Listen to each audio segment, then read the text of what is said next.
Embrace the power of knowledge at Sanskriti University, ranked first in most promising university in engineering and management in India. Visit www.sanskriti. Jainism, Buddhism और Hinduism,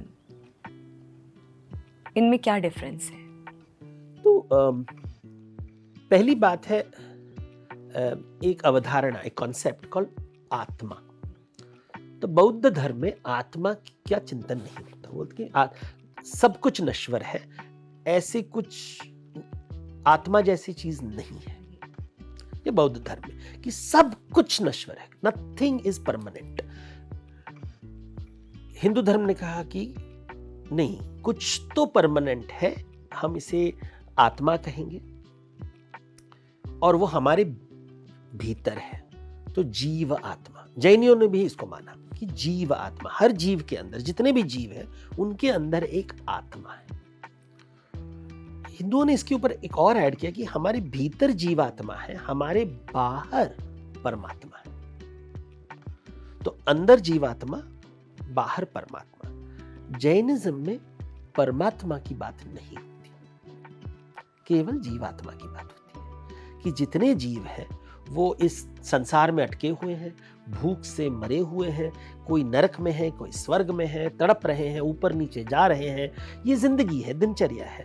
लेकिन परमात्मा, कोई आपको help करने के लिए नहीं आएगा, कोई आपका उद्धार नहीं करेगा, आपको स्वयं अकेले अपने मार्ग पे श्रम करना पड़ेगा।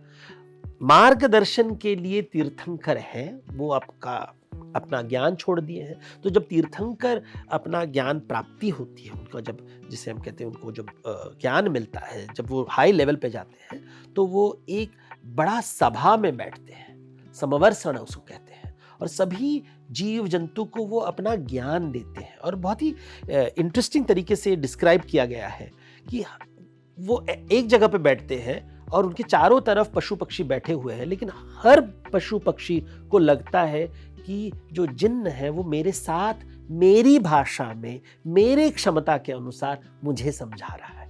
तो इसे समवर्षण कहते हैं। तो बहुत ही सुंदर इसका चित्र है मेरी किताब में। तो समवर्षण होता है जहाँ पे जैनिज्म का ज्ञान दिया जाता है, लेकिन यहाँ पे परमात्मा की अवधारणा नहीं है कि जो आपका उद्धार करेगा। ये हिंदू धर्म में ये कि एक भगवान है जो आपका उद्धार करेगा। जैनिज्म में ये कॉन्सेप्ट नहीं है।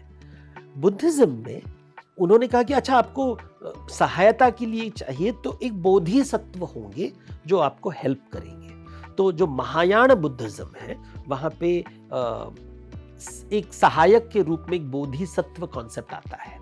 लेकिन जो थेरवाद, जो पुरानी बुद्धिज्म है, जो श्रीलंका में मिलता है, थाईलैंड में है, बर्मा में है, वहाँ पे कहेंगे कि सहायक नहीं है, आपको अकेला प्रयास करना पड़ेगा। ये सबसे पुरानी ये श्रवण परंपरा है कि आपको अकेले मार्ग में रहना है, आपको कोई बचाने, ये कोई आपको कोई सहायक हमें चाहिए ना, मनुष्य को सहाय।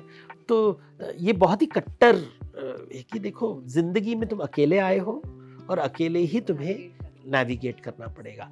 लेकिन हिंदू धर्म ने कहा कि देखो, ठीक है, भगवान भी है तुम्हारे लिए, लेकिन भगवान भी पूरा सहायता थोड़ी ना करेंगे।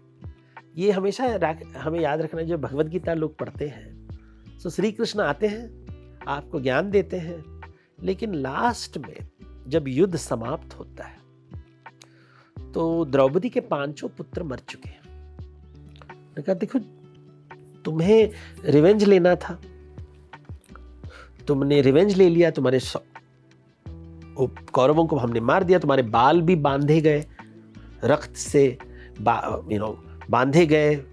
उन्होंने वॉश कहा था ना, मैं बाल नहीं वॉश करूंगी जब तक, बांधूंगी नहीं जब तक मैं खून से उसे अपने बालों केशों को धो करके तब बांधूंगी। हाँ, तो आपको तुम्हारा रिवेंज तो मिल गया, लेकिन बच्चे भी चले गए।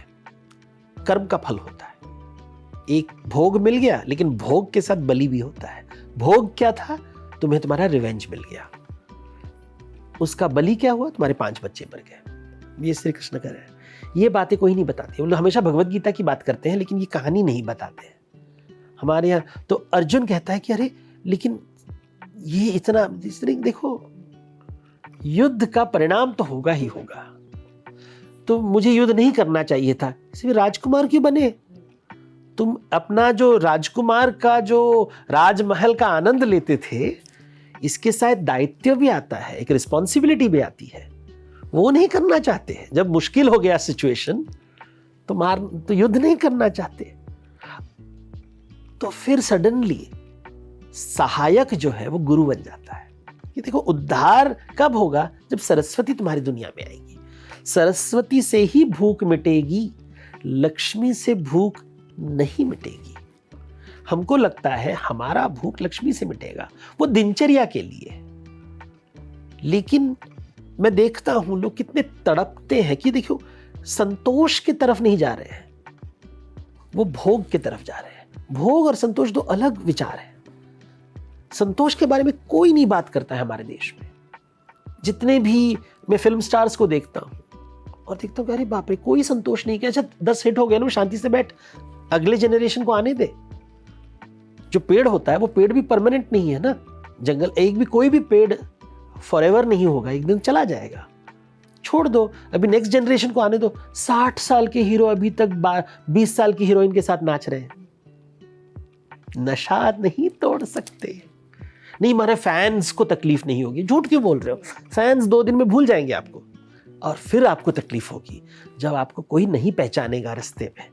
और वो नशा आप नहीं छोड़ सकते, इसलिए आपको आदत हो गई है इस नशा की, इसको त्यागना। जब हम बोलते हैं ना बुद्ध ने सब कुछ त्याग के जंगल चले जाते हैं, ये एक मुहावरा है, एक रूपक है कि संतोष प्राप्त करना।